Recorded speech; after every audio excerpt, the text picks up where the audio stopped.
Hello friends science by Ghalib sir में आपका most welcome है। लुसेंट साइंस सीरीज में हम लोग वर्क पावर और एनर्जी से रिलेटेड सारे कॉन्सेप्ट ऑलरेडी हम लोग सीख चुके हैं।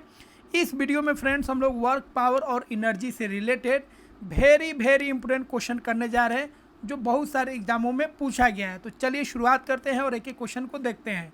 तो पहले हम लोग क्वेश्चन करेंगे एमसीक्यू वर्क पे, फिर पावर पे, फिर एनर्जी पे। ठीक है, तो वर्क पे पहले क्वेश्चन हम लोग कर लेते हैं, फिर हम लोग एनर्जी पे क्वेश्चन को करेंगे। तो पहला क्वेश्चन है work is done when, work कब होता है। ऑप्शन है there is no displacement, force is applied perpendicular to the direction of displacement, force is applied and cause displacement and object is stationary. तो वर्क डन कब होगा, जब force apply करेंगे और उसके वजह से डिस्प्लेसमेंट होगा, डैट मीन्स क्या हुआ, वर्क हुआ। अगला क्वेश्चन है the SI unit of work is, SI unit क्या है वर्क का। ऑप्शन है जूल, न्यूटन, वाट। और तो एसआई यूनिट क्या होता है वर्क का, जूल होता है। तो फ्रेंड्स अभी तक अगर आप वर्क पावर और एनर्जी से रिलेटेड थ्योरी को नहीं देखें लुसेंट साइंस सीरीज में, तो डिस्क्रिप्शन में उसका हम लिंक दे देते हैं, वहाँ से आप इसको जरूर देख लीजिए। देखिएगा तभी आपको क्वेश्चन करने में भी मज़ा आएगा। अगला क्वेश्चन है the work done by a force of 10 newton moving an object 5 metre in the direction of force is. Work done बताना है, फोर्स दिया है 10 न्यूटन लगता है और ऑब्जेक्ट को डिस्प्लेस करता है 5 मीटर। ठीक है, तो कितना वर्क डन हुआ, तो वर्क डन बराबर क्या होगा, फोर्स इनटू डिस्प्लेसमेंट हो जाएगा। तो 10 न्यूटन फोर्स हो गया, डिस्प्लेसमेंट 5, तो कितना हो गया 50 जूल क्या होगा, वर्क होगा। तो ये ऑप्शन क्या हो जाएगा, सही हो जाएगा। अगला क्वेश्चन है in which situation is no work done, work done किस सिचुएशन में नहीं होता है। तो आपको बता चुके या तो एफ जीरो हो जाए, या तो डिस्प्लेसमेंट जीरो हो जाए, या तो एफ और एस के बीच में जो थीटा है वो थीटा का मान कितना हो जाए, 90 डिग्री हो जाए, मतलब परपेंडिकुलर हो जाए। तो क्वेश्चन कर रहा है in which situation is no work done. Option है lifting a book, carrying a book horizontally, dropping a book, pushing a book across a table. तो किसी भी बुक को आप लिफ्ट कर रहे हैं, मतलब ऊपर उठा रहे हैं, तो उस केस में निगेटिव वर्क डन होगा। और कोई बुक को हॉरिजॉन्टली ले जा रहा है, ऐसे ले जा रहा है, ठीक है, तो ग्रेविटी के रेस्पेक्ट में कितना एंगल बनेगा, 90 डिग्री बनेगा। तो इस केस में क्या होगा, वर्क डन क्या हो जाएगा, जीरो हो जाएगा। किसी बुक को छोड़ते हैं, किसी बुक को छोड़ेगा तो पॉजिटिव वर्क डन होगा, इसमें निगेटिव वर्क डन होगा, इसमें पॉजिटिव वर्क डन होगा। और किसी बुक को आप क्या करते हैं, टेबल के अक्रॉस क्या करते हैं, पुश कर रहे हैं। ठीक है, तो टेबल के रेस्पेक्ट में वो क्या होगा, वर्क डन होगा, क्योंकि आप फोर्स अप्लाई कर रहे हैं, डिस्प्लेसमेंट हो रहा है। लेकिन कोई भी बुक को अगर आप हॉरिजॉन्टली कैरी कर रहे हैं तो उस केस में 90 डिग्री बन जाएगा, और उस केस में जो एंगल होगा वो क्या होगा, 90 डिग्री होगा। डैट मीन्स वर्क डन जो होगा वो क्या होगा, जीरो होगा। अगला क्वेश्चन है which of the following is a scalar quantity, कौन है। ऑप्शन है वेलोसिटी, एक्सेलरेशन, फोर्स, वर्क। तो याद रखिएगा वर्क जो होता है वो क्या होता है, स्केलर क्वांटिटी होता है। वर्क और जो एनर्जी होता है दोनों का सेम यूनिट होता है, ठीक है, और दोनों जो होता है क्या होता है, स्केलर क्वांटिटी होता है। अगला क्वेश्चन है what is the work done when a force of 10 newton moves an object 5 metres in the direction of force. फिर वही क्वेश्चन आ गया, 10 न्यूटन का फोर्स लगता है और 5 मीटर डिस्प्लेस करता है, तो कितना वर्क डन हो जाएगा, 50 जूल।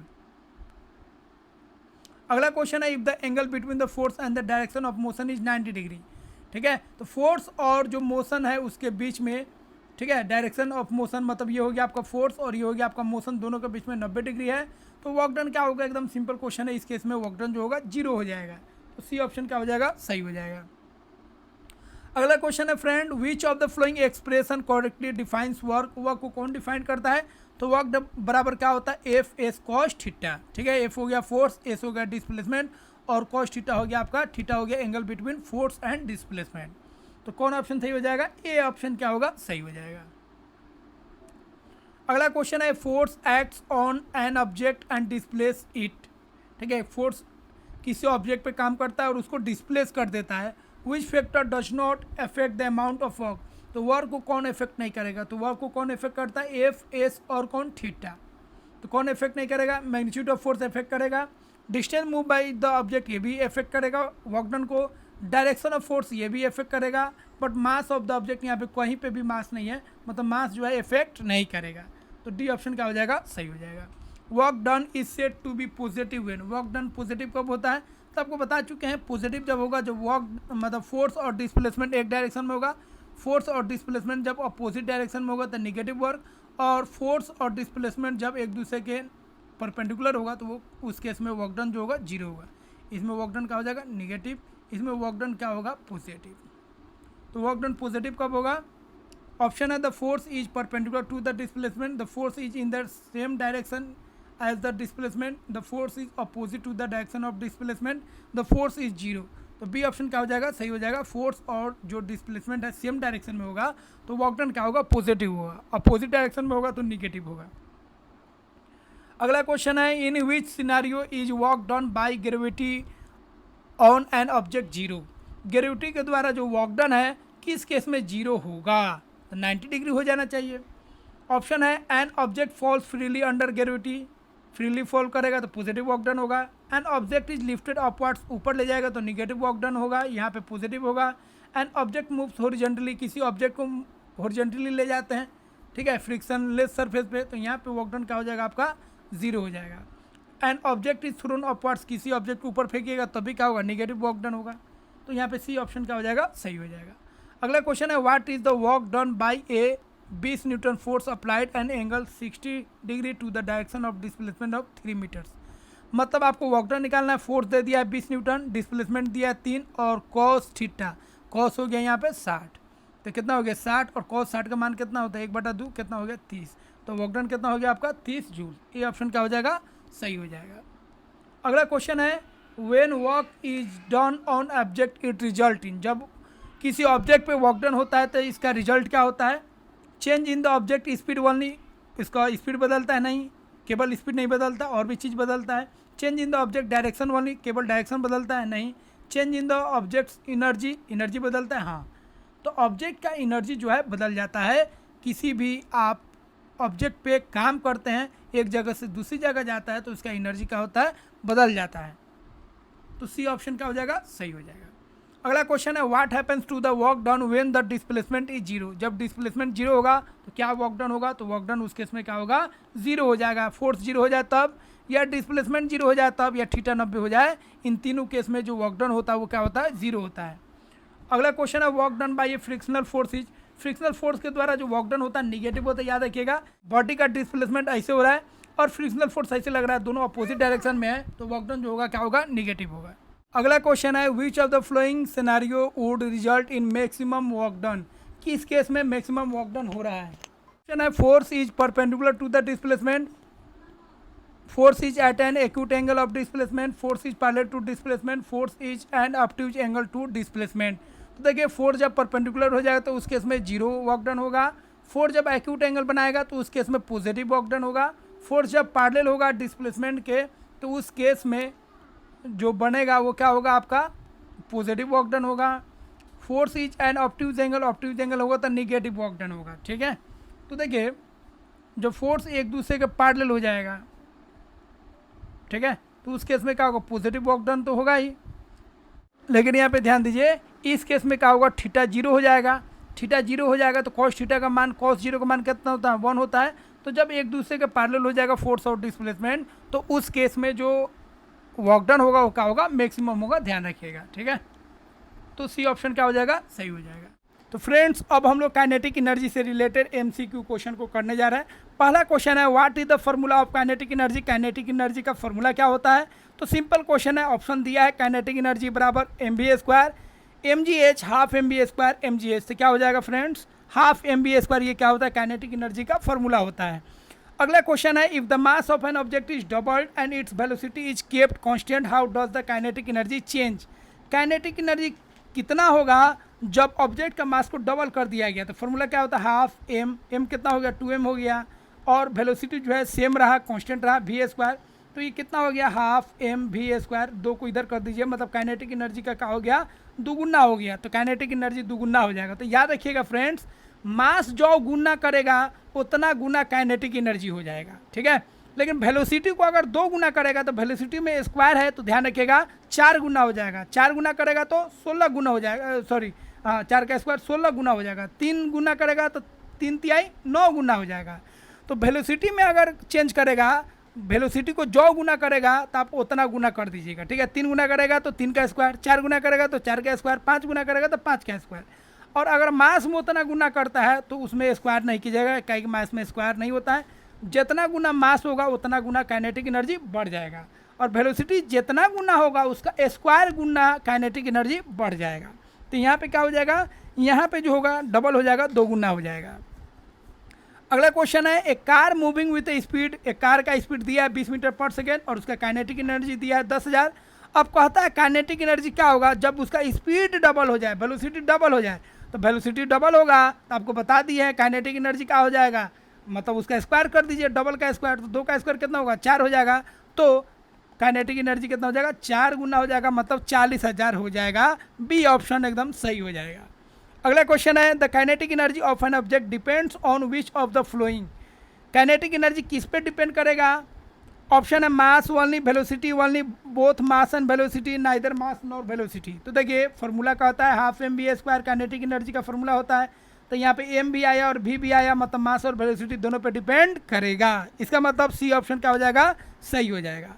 फ्रेंड्स, अपने साइंस को लेवल को बेस्ट करना है तो बने रहिए, चैनल को सब्सक्राइब कीजिए, वीडियो को लाइक कीजिए और डिस्क्रिप्शन में लिंक दिया गया है, वहाँ से आप जाकर टेलीग्राम चैनल से जुड़ जाइए और वहाँ से आप एकदम पीडीएफ को डाउनलोड कीजिए और रिवाइज कीजिए एकदम मस्ती में और इजी वे में। अगला क्वेश्चन देखते हैं। अगला क्वेश्चन क्या है? अगला क्वेश्चन कह रहा है which of the flowing object has the greatest kinetic energy. Kinetic energy सबसे अधिक किसका है? तो ऑप्शन देखिए, काइनेटिक एनर्जी बराबर क्या होता है, m v square, half m v square, half सब में हाफ को हटा दीजिए, एम भी स्क्वायर। तो 1 गुना 10 का स्क्वायर, दूसरा में हो जाएगा 2 गुना 8 का स्क्वायर, तीसरा में हो जाएगा 3 गुना 5 का स्क्वायर, चौथा में हो जाएगा 4 गुना, ठीक है, 4 का स्क्वायर। तो यहाँ पे हो जाएगा 100, यहाँ पे 64 दूना 128, यहाँ पे हो जाएगा 25 या 75, यहाँ पे हो जाएगा 16 चौका 64। तो यहाँ पे देखिए सबसे अधिक बी केस में, इसका मतलब 2 kg का ऑब्जेक्ट है और उसका वेलोसिटी अगर 8 मीटर पर सेकंड है तो उसका काइनेटिक एनर्जी सबसे अधिक होगा इस चारों केस में, ठीक है। अगला क्वेश्चन है what happens to the kinetic energy of a bullet when its velocity is tripled. Bullet का अगर वेलोसिटी 3 गुना कर देते हैं तो काइनेटिक एनर्जी क्या होगा, तो आपको बता दिए वेलोसिटी जब भी करे, जो गुना करे उसका स्क्वायर गुना उसका काइनेटिक एनर्जी बढ़ जाता है। तो 3 गुना किया है तो 3 का स्क्वायर कितना होगा, 9 गुना, मतलब काइनेटिक एनर्जी 9 गुना बढ़ जाएगा। तो यहाँ पे कौन ऑप्शन हो जाएगा, सी ऑप्शन क्या हो जाएगा, सही हो जाएगा। अगला क्वेश्चन है if 2 object with different mass have the same kinetic energy which one has the higher velocity. अगर 2 ऑब्जेक्ट है, दोनों का डिफरेंट मास है, एक का मास m1 है, एक का मास m2 है, लेकिन दोनों का काइनेटिक एनर्जी सेम है, तो किसका वेलोसिटी ज़्यादा होगा? तो याद रखिएगा जिसका मास कम है, मतलब जो लाइटर है उसका जो वेलोसिटी होगा क्या होगा, ज़्यादा होगा। तो याद रखिएगा the lighter object have higher velocity. अगला क्वेश्चन है the SI unit of kinetic energy. Kinetic energy का एसआई यूनिट क्या होगा? ऑप्शन है न्यूटन, जूल, वाट, पास्कल। तो काइनेटिक एनर्जी हो या पोटेंशियल एनर्जी हो या जो भी एनर्जी हो, एनर्जी तो एनर्जी होता है और एनर्जी का एसआई यूनिट क्या होता है, जूल। इसीलिए काइनेटिक एनर्जी का एसआई यूनिट क्या हो जाएगा, जूल हो जाएगा। तो बी ऑप्शन क्या हो जाएगा, सही हो जाएगा। अगला क्वेश्चन है which of the following scenario does not involve kinetic energy. किसमें काइनेटिक एनर्जी नहीं है? ऑप्शन है मूविंग कार, ए रोलिंग बॉल, ए कंप्रेस्ड स्प्रिंग, ए फ्लाइंग एरो। तो देखिए मूविंग कार में काइनेटिक एनर्जी होगा, इसमें भी होगा, फ्लाइंग एरो में भी होगा, लेकिन कंप्रेस्ड स्प्रिंग को कंप्रेस कीजिए या स्ट्रेच कीजिए, उस केस में क्या होगा, पोटेंशियल एनर्जी होगा। तो सी वाले केस में काइनेटिक एनर्जी नहीं होगा। अगला क्वेश्चन है if a cyclist doubles her speed what happens to her kinetic energy. अगर एक साइक्लिस्ट जो है अपने स्पीड को डबल कर देता है तो उसका काइनेटिक एनर्जी क्या होगा? बार बार क्वेश्चन ये पूछा जा रहा है। तो काइनेटिक एनर्जी क्या होगा, डबल कर रहा है तो डबल का स्क्वायर क्या होगा, 4, मतलब काइनेटिक एनर्जी 4 गुना हो जाएगा। तो सी ऑप्शन क्या हो जाएगा फ्रेंड्स, सही हो जाएगा। अब हम लोग बात करेंगे फ्रेंड्स पोटेंशियल एनर्जी से रिलेटेड मोस्ट इंपोर्टेंट क्वेश्चन। तो यहाँ पे आपको एकदम मिलता है जो टॉपिक आप पढ़ते हैं फ्रेंड्स उसी से रिलेटेड हम क्वेश्चन कराते हैं और सबसे टॉप लेवल का क्वेश्चन कराते हैं ताकि वो कॉन्सेप्ट से आपका पूरा टॉपिक क्लियर हो जाए और जो भी आप एग्ज़ाम दें उसके लिए आपका कॉन्सेप्ट क्लियर रहे और उस पर बेस्ड जो भी क्वेश्चन आएगा फ्रेंड्स आप आसानी से कर लीजिएगा क्योंकि आप कॉन्सेप्ट के सारे क्वेश्चन को कर रहे हैं। तो कॉन्सेप्ट के लिए आप ज़रूर थ्योरी को देखिए, डिस्क्रिप्शन में उसका लिंक दे दिया गया, वहाँ से थ्योरी को पढ़िए और जो क्वेश्चन हम दे रहे हैं उस क्वेश्चन को ज़रूर प्रैक्टिस कीजिए और इसका PDF डाउनलोड करके आप आसानी से उसको रिवाइज़ कीजिए। फिर देखिए कितना मज़ा आता है, हर एक चीज़ आपका क्लियर होते जाएगा और साइंस सबसे आपके लिए आसान हो जाएगा। चलिए अगला क्वेश्चन हम लोग देखते हैं पोटेंशियल एनर्जी से related. What is the formula of gravitational potential energy. Gravitational potential energy friends आपको बता चुके हैं पोटेंशियल एनर्जी 3 तरह का होता है। एक होता है ग्रेविटेशनल पोटेंशियल एनर्जी, एक होता है इलास्टिक पोटेंशियल एनर्जी और एक होता है इलेक्ट्रोस्टैटिक पोटेंशियल एनर्जी, जिसको इलेक्ट्रिक पोटेंशियल एनर्जी भी बोलते हैं। तो यहाँ पे ग्रेविटेशनल पोटेंशियल एनर्जी का फॉर्मूला क्या होता है फ्रेंड्स, mgh। एम हो गया मास, जी हो गया ग्रेविटी और एच हो गया आपका हाइट। तो कौन फॉर्मूला हो जाएगा, mgh। अगला है question, which of the flowing factor does not affect the gravitational potential energy of an object. कौन सा फैक्टर जो है ग्रेविटेशनल पोटेंशियल एनर्जी को इफेक्ट नहीं करता। कौन इफेक्ट करेगा, मास, ग्रेविटी और हाइट इफेक्ट करेगा, बाकी कोई चीज़ इसको इफेक्ट नहीं करेगा। तो मास करेगा, हाइट करेगा, वेलोसिटी नहीं करेगा, ग्रेविटी करेगा, मतलब सी ऑप्शन क्या हो जाएगा फ्रेंड्स, सही हो जाएगा। अगला क्वेश्चन है, potential energy is defined as the energy possessed by an object due to its. Potential energy का मतलब क्या होता है, तो पोटेंशियल एनर्जी का मतलब होता है किसी ऑब्जेक्ट में उसके शेप में बदलाव आने के कारण, उसके पोजीशन में बदलाव आने के कारण, ठीक है, उसके ओरिएंटेशन में मतलब कॉन्फ़िगरेशन में बदलाव आने के कारण जो एनर्जी उसके अंदर जाता है, उसी एनर्जी को हम लोग क्या बोलते हैं, पोटेंशियल एनर्जी बोलते हैं। ठीक है, तो उसके शेप में बदलाव आ जाए तब, या उसके पोजीशन में बदलाव आ जाए तब, उसको हम लोग क्या बोलेंगे, पोटेंशियल एनर्जी। और पोजीशन में बदलाव आएगा तो उसको हम लोग क्या बोलेंगे, ग्रेविटेशनल पोटेंशियल एनर्जी। तो बी और सी यहाँ पे दोनों ऑप्शन क्या हो जाएगा फ्रेंड, सही हो जाएगा। अगला क्वेश्चन है, what will happen to potential energy on of an object if it is raise to double its original height. Question कर रहा है, एक हाइट एज पे है, हाइट को डबल कर दिया गया तो उसके पोटेंशियल एनर्जी में क्या फ़र्क पड़ेगा। तो अब पोटेंशियल एनर्जी कितना हो जाएगा, mg और 2h हो जाएगा। इसका मतलब पोटेंशियल एनर्जी क्या हो जाएगा, दुगुना हो जाएगा। तो ये क्या हो जाएगा, डबल हो जाएगा।